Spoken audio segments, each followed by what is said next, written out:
Ce mercredi 22 mars, Dominique Tapie publie le livre Bernard, La fureur de vivre, coécrit avec la journaliste Catherine Siguret.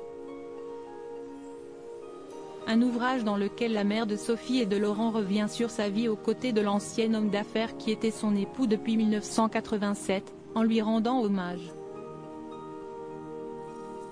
En promotion, celle qui doit s'acquitter d'une dette monumentale s'élevant à 642 millions d'euros, qui représente les intérêts d'un montant initial qui a été remboursé intégralement, était l'invitée de cet avou.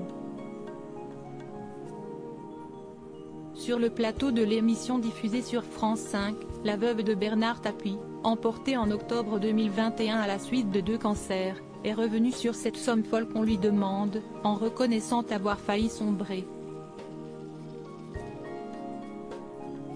Anne-Elisabeth Lemoine a d'ailleurs résumé la situation financière de son invité, qui a dû vendre ses biens communs avec son époux alors que celui-ci venait tout juste de disparaître. Résultat. Votre mari, à peine inhumé, 2 femmes commissaires-priseurs arrivent à votre domicile, l'hôtel particulier de la rue des Saints-Pères, à Paris, pour procéder à un inventaire. À la question qu'ai-je droit de garder ? On vous répond tout ce qui n'a pas de valeur. En toute franchise, Dominique Tapie a révélé que ça lui est déjà arrivé de penser au pire pendant cette période compliquée de sa vie, où elle devait également faire son deuil.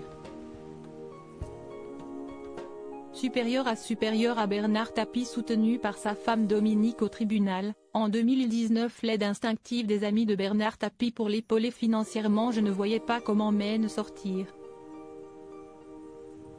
C'était un rouleau compresseur et je ne savais pas comment faire, pour remonter la pente, a-t-elle déclaré. La veuve de celui qui avait été ministre de la Ville a néanmoins pu compter sur l'entourage de son défunt époux pour l'aider. Grâce à mon mari, malgré tout.